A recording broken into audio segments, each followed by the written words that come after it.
আসসালামু আলাইকুম everyone, welcome to my channel. শুরুতেই সবার কাছে আন্তরিকভাবে দুঃখ প্রকাশ করছি। একটু ব্যস্ততা এবং কিছুটা অসুস্থতা থাকার কারণে দীর্ঘদিন যাবৎ আপনাদের মাঝে কোনো ভিডিও দিতে পারিনি। তো সবকিছু ঠিকঠাক করে আলহামদুলিল্লাহ আবারও চলে আসলাম আমি নাসির হোসেন রিমন আপনাদের মাঝে। আজকের ভিডিওটি খুবই গুরুত্বপূর্ণ, কারণ আজকে টপিক হলো আম বা মিজেল। সম্প্রতি আমাদের দেশের অনেক জেলাতে আমের প্রকোপ বেড়েছে, যার ফলে শোনা যাচ্ছে শিশু মৃত্যুর খবরও। তো এই পরিস্থিতিতে আসলে আমাদের জানা থাকা উচিত আম আসলে কি, কিভাবে ছড়ায়, এটাকে কিভাবে আমরা যত্ন নিতে পারি, আমের লক্ষণ কি, এবং সব থেকে গুরুত্বপূর্ণ বিষয় কিভাবে এটাকে আমরা প্রতিরোধ করতে পারি। তাহলে চলুন শুরু করা যাক।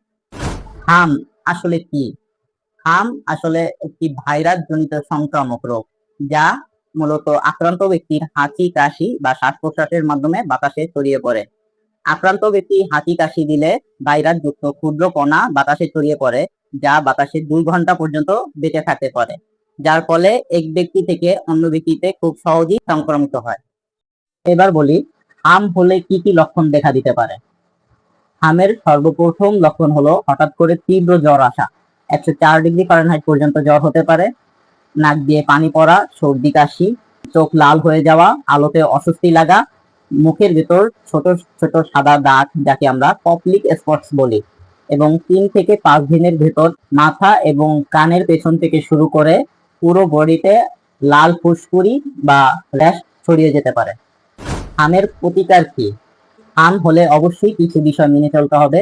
রোগীকে পূর্ণ বিশ্রামে রাখতে হবে, প্রচুর পানি, ডাবের পানি, তরল খাবার খেতে হবে। জ্বর ও ব্যথা কমাতে প্যারাসিটামল ও আইবুপ্রোফেন দেওয়া যেতে পারে, তবে শিশুদের ক্ষেত্রে অ্যাসপিরিন দেওয়া যাবে না। ডাক্তারের পরামর্শ অনুযায়ী ভিটামিন এ সাপ্লিমেন্ট দেওয়া যেতে পারে, যা আমের জটিলতা কমাতে সাহায্য করে। এবং আমের কারণে চোখ লাল হয়ে গেলে কুসুম গরম পানি দিয়ে আলতো করে পরিষ্কার করতে হবে। এবং সবচেয়ে গুরুত্বপূর্ণ যে বিষয়টি, আম হলে ফুসকুড়ি ওঠার আগে এবং পরের কয়েকদিন রোগীকে সম্পূর্ণ আলাদা রাখতে হবে, যাতে করে সংক্রমণ অন্যদের মধ্যে ছড়িয়ে না পড়ে। এরপর বলি সব থেকে গুরুত্বপূর্ণ যে বিষয়, এটাকে কিভাবে প্রতিরোধ করবেন। আম প্রতিরোধের সবচেয়ে কার্যকর উপায় হলো টিকা দেওয়া। শিশুদের সময় মতো MR বা MMR টিকা দিলে এই রোগ থেকে অনেকটাই নিরাপদে থাকা যায়। আম হলে কেন সতর্ক থাকবেন? আমের কারণে নিউমোনিয়া এবং মস্তিষ্কের প্রদাহের মতো জটিলতা দেখা দিতে পারে, তাই কোনো লক্ষণ দেখা দিলে দ্রুত অবশ্যই একজন চিকিৎসকের পরামর্শ নেওয়া উচিত। তো বন্ধুরা, আম একটি সাধারণ রোগ মনে হলেও অবহেলা করলে এটি মারাত্মক হয়ে উঠতে পারে। সঠিক সময়ে টিকা দেওয়া, সচেতন থাকা এবং দ্রুত চিকিৎসা নেওয়াই হলো সবচেয়ে বড় নিরাপত্তা।